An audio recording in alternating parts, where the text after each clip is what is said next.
मैंने कभी आज तक उनको मुख्यमंत्री की नज़र से देखा ही नहीं। अच्छा। मैंने हमेशा उनको वही दोस्त देखा जिसे मैं 50-52 साल पहले मिला था। परीक्षा के एक दिन पहले वो दोस्तों के बीच में लेट जाते थे सर के पीछे हाथ लगा के और कहते तुम लोग बात करो, पढ़ो किताब के होने क्या पढ़ रहे हो, और उसको जितना याद उनको रह जाए अगले दिन लिख के आते वो पास हो जाते थे। क्या बात क्या बैक बेंचर हुआ करते थे मुख्यमंत्री साहब? हमेशा बैक बेंचर बैक थे। बेंचर। क्लास में वो लोगों के दिलों को देख के दोस्ती की थी। कितने हैं आप लोग उस फ्रेंड सर्कल में? आप लोग के जो ग्रुप 4 तो है? ज़रूर। 4 लोग हो, हाँ, हाँ। 4 लोग हैं। तो क्या कोई महिला मित्र भी हुआ करती थी? अल्लाह ऐसी हमारी किस्मत नहीं थी। अच्छा। हम लोगों ने अपनी अपनी बीवियों से मोहब्बत की है बस। जी नमस्कार, हमारा नाम है समरीन और आपने देखना शुरू कर दिया है लाइव सिटीज। देखिए, यूं तो मार्केट में आपको मुख्यमंत्री नीतीश कुमार जी की कई सारी किताबें मिल जाएंगी, लेकिन इन दिनों एक किताब खूब चर्चा में है। देखिए, इस किताब का शीर्षक है अंतरंग दोस्तों की नज़रों से नीतीश कुमार। तो जी हाँ, इस किताब में आपको कई सारी ऐसी चीज़ें मिलेंगी जिससे आप अब तक अनजान हैं। और ये किताब की खासियत ये है कि इस किताब को लिखा है मुख्यमंत्री जी के दोस्तों ने। तो देखिए, इस किताब के लेखक आज हमारे साथ हैं, तो आइए उनसे बात करते हैं और कई ऐसे राज से आज आपको भी हम रूबरू कराएंगे। जी हाँ, हम बात कर रहे हैं उदयकांत जी की, जो लेखक भी हैं इस किताब के और मुख्यमंत्री जी के काफ़ी करीबी मित्र भी हैं। तो सबसे पहले तो बहुत शुक्रिया बात करने आपका बहुत धन्यवाद। मुझे बड़ा अच्छा लगा आपको मिलके। जी आपकी पीढ़ी के बच्चे मुझे आजकल बहुत इम्प्रेस नहीं कर पाते हैं, लेकिन आपने मुझे बहुत प्रभावित किया। बहुत बहुत शुक्रिया। बहुत अच्छा, आपकी सादगी, साफगोई, ज़बान की सफाई बहुत अच्छा लगा। बहुत शुक्रिया सर। अल्लाह ईश्वर करे आप खूब तरक्की करिए, खूब आगे जाइए और अपना नाम बनाइए इंशाअल्लाह। बहुत शुक्रिया। तो सबसे पहले तो मेरा ये सवाल होगा आपसे कि क्या सोचा आपने, क्या सोचो कि दोस्त तो बहुत होते हैं, लेकिन क्या आपके दिल में ऐसा क्या आया कि किताब लिख देना है? आपने अपने दोस्त के ऊपर, जो अब माननीय मुख्यमंत्री हैं, किताब लिख डाली? कोई आदमी किताब क्यों लिखता है? अच्छा चलो ऐसे बता, ऐसे देखते हैं कि अपनी अपनी कहानी आदमी क्यों लिखना चाहता है। आत्मकथा जिसको हम बोलते हैं, बायोग्राफी, ऑटोबायोग्राफी क्यों लिखते हैं लोग? इसलिए लिखते हैं ना कि उनके बारे में बहुत सारी जानकारियाँ वो समझते हैं दुनिया को नहीं मिली और वो देनी चाहिए, जिससे लोगों को फ़ायदा हो या नुकसान हो। और किसी के बारे में कोई किताब लिखने के पीछे जज्बा ये होता है कि उससे लोग सीखें कुछ, उससे लोग आगे बढ़ें।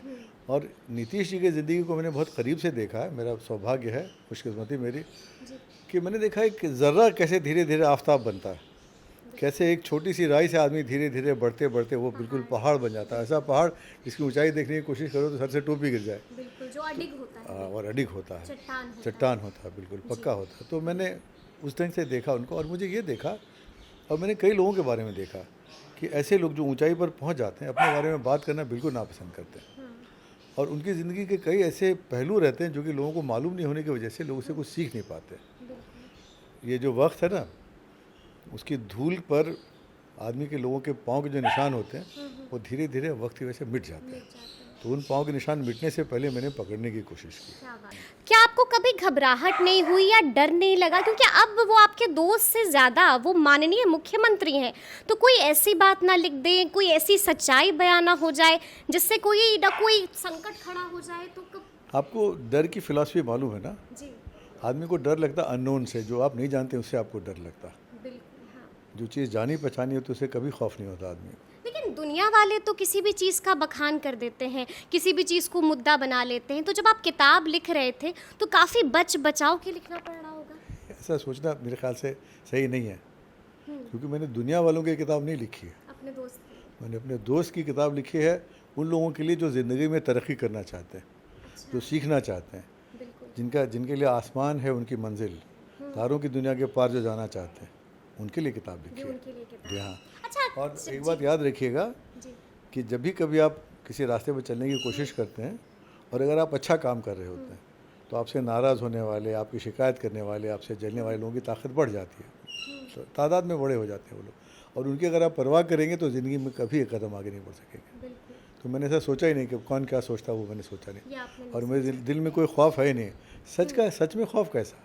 बिल्कुल, सच में तो खूब ताकत होती है। अच्छा, जब आप किताब लिख रहे होंगे तो कई लोग ये भी कह रहे हैं कि अच्छा, दोस्त ने किताब लिखी है तो जाहिर सी बात है तारीफ़ें ही तारीफ़ें होंगी उस पर, मतलब नहीं होता है कि बस तारीफ़ों के पुल बांधे होंगे, सिर्फ वाहवाहियाँ होंगी। आपने किताब पढ़ी है? नहीं, मैंने एक बार पढ़ लीजिए, फिर मेरे ख्याल है कि आप अपने विचार को ज़रूर बदलना चाहेंगे, अच्छा।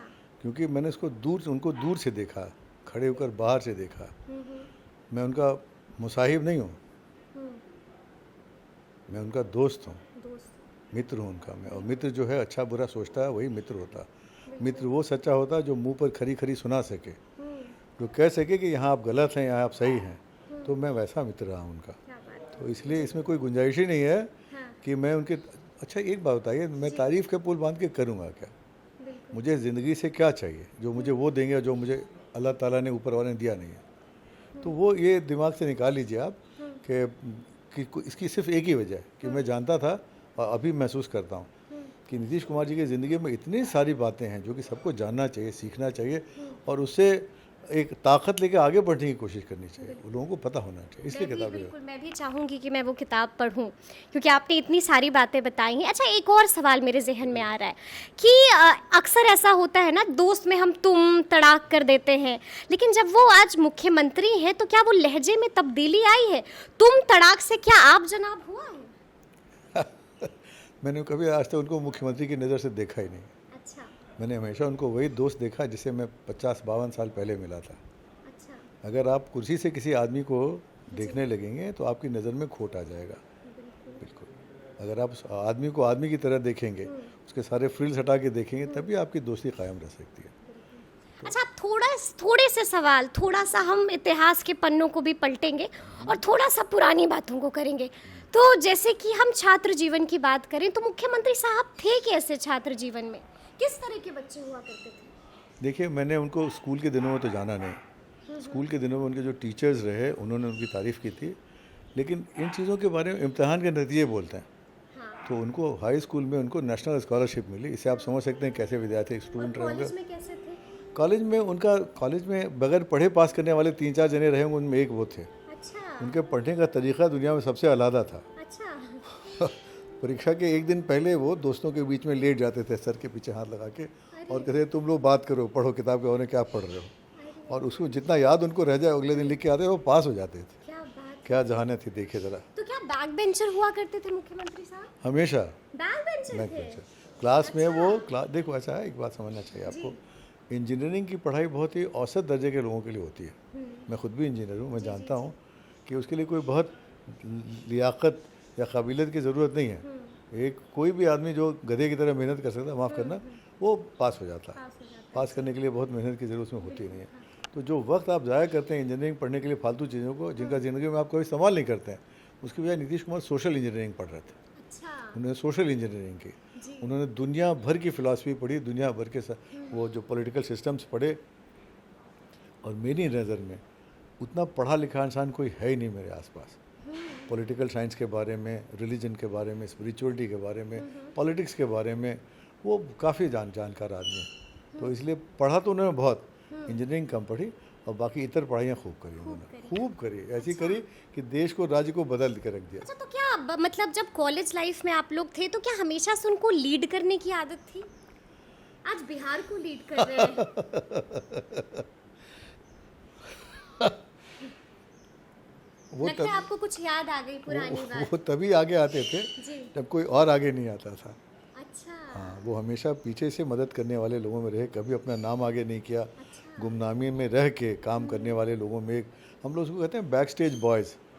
तो हम लोग बैक स्टेज पर्सन्स थे, फोर फ्रंट पर बड़े बड़े नाम थे उस ज़माने में जो आगे काम करते थे। तो उनके लिए तैयार करने का काम नीतीश जी क्या करते थे, जो मेन काम होता है, तो जो ज़रूरी काम जो होता है। सबसे मेन होता है। आप अगर आपके घर में मान लो रात में बिजली जल रही है, पंखा चल रहा है, तो आप निश्चिंत से सो रहे हैं, लेकिन याद रखना उसको चलाए रखने के लिए एक आदमी रात में जग रहा है। जो आपको पानी मिल रहा है वक्त से, तो उसको चलाने के लिए एक आदमी जगा हुआ है, काम कर रहा है। जो काम कर रहा है उसको हम जानते नहीं हैं, याद नहीं करते। उसी फहरिस्त में आप नीतीश कुमार का नाम लिख लीजिएगा। क्या बात है। अच्छा, ये बताइए, जो आप लोग का ग्रुप था पूरा, जो दोस्तों का ग्रुप था, कैसा हुआ करता हाँ, था? नहीं है, अच्छा है, अभी भी सबकी दोस्ती कायम सबकी है? दोस्ती कायम है। क्या बात है, क्यों नहीं दोस्ती? हमने फिर कहा ना कि हम लोग कुर्सियों से दोस्ती नहीं कर रहे थे, बिल्कुल। हम लोगों ने लोगों के दिलों को देख के दोस्ती की थी। कितने हैं आप लोग उस फ्रेंड सर्कल में? आप लोग के जो ग्रुप 4 तो है? ज़रूर। 4 लोग हो, 4 लोग हैं। तो क्या कोई महिला मित्र भी हुआ करती थी? अल्लाह, ऐसी हमारी किस्मत नहीं थी। अच्छा हम लोगों ने अपनी अपनी बीवियों से मोहब्बत की है बस। जी। अच्छा, तो एक आखिरी सवाल जो मैं करना चाहूँगी कि अब तो किताब आपने लिख दी है, किताब आने वाली भी है, तो मतलब मैं चाहूँगी कि एकदम सच्चाई से, एकदम साफ गोई से इसका आप जवाब दीजिए। ऐसा लगता है क्या कि मैं साफ वही से काम नहीं लेता हूँ? नहीं, लेकिन ये सवाल ही ऐसा है थोड़ा। जी, क्यों नहीं? तो सवाल ये है कि आप दोस्त हैं, जैसा कि आपने बताया कि दोस्त का ये कर्तव्य होता है, सही है तो हम अप्रिशिएट करेंगे, गलत है तो ज़रूर टोका टोकी करेंगे। तो आपके दोस्त को बहुत सारे लोग पलटू राम कहते हैं, पलटू चाचा कहते हैं, तो आपको तकलीफ होती है या कहीं ना कहीं आप कहते हैं कि नहीं कुछ तो गलतियाँ हुई हैं? एक बात आप समझिए, नीतीश जी को आप फिर ठीक से जानती नहीं है। आपने उनकी तस्वीर देखी है जो मुकम्मल बाहर से दिखाई पड़ती है। नीतीश जी के साथ दो खास बातें जो याद रखनी चाहिए। एक तो वो बहुत तेज़ सोचते और करते हैं, और उस रास्ते पर जब वो चलने लगते हैं तो कई बार उनके काफिला पीछे छूट जाता है, लोग उनके साथ चल नहीं पाते। अब आदमी के पास फिर दो ही ऑप्शन रह जाते हैं। एक मोड़ पर आप खड़े हो गए और आपकी सारी टीम पीछे छूट गई, तो आप क्या कर सकते हैं? या तो वहाँ पैर पटक के झुंझाते रहिए, उनका इंतज़ार करिए, वो आ जाएं, फिर हाय हाय करिए, और या फिर उस मोड़ पर जो आपको मिले उनके साथ आप आगे बढ़िए, तो चलने को तैयार हो। तो अगर आप उनको पलटू राम करना चाहते हैं, कुछ भी कर सकते हैं, ये तो उनका परसेप्शन है। मेरा परसेप्शन है, मैं जानता हूँ कि जब भी कभी ऐसे नौबत आई कि उनको आगे बढ़ने के लिए उनके साथी तैयार नहीं, उनके साथ उस रास्ते पर जिसको ले जाना चाहते हैं, और जो तरक्की का रास्ता है, मुकम्मल तरक्की का रास्ता है, उस पर जाना चाहते हैं, लोगों ने छोड़ दिया, पीछे रह गए, तो क्या कर सकता है कोई आदमी जो वहाँ उस मोड़ पर जो, हाँ मंजिल इंतजार करिए। वक्त कम है आपके पास, वक्त आपके पास बहुत थोड़ा है, और वक्त इसको माफ़ नहीं करता। और रुकने के लिए आपको समय नहीं, गुंजाइश नहीं है, क्योंकि वो तो बढ़ता रहता है। समय तो रुकता ही नहीं है, आपके पास से रुकने की गुंजाइश नहीं। अगर आप रुक गए तो ख़त्म हो गए, फॉसिल हो गए। फिर आप एक बहता दरिया, बहती नदी और एक तालाब में यही फ़र्क होता है। तालाब सड़ जाता है पानी उसमें, नदी बहती रहती है, उसका पानी हमेशा साफ रहता है। तो देखिए, ये थे मुख्यमंत्री नीतीश कुमार जी के काफ़ी करीबी दोस्त और लेखक भी हैं उस किताब के। क्या कुछ बातें बताई हैं, बहुत सारे राज आपके सामने खोले हैं। तो ये पूरी बातचीत आपको कैसी लगी है, कमेंट करके हमें ज़रूर बताइएगा। तो इस तरह के तमाम अपडेट्स के लिए ऐसे ही हमारे साथ बने रहिएगा और देखते रहिएगा लाइव सिटीज़। बहुत शुक्रिया।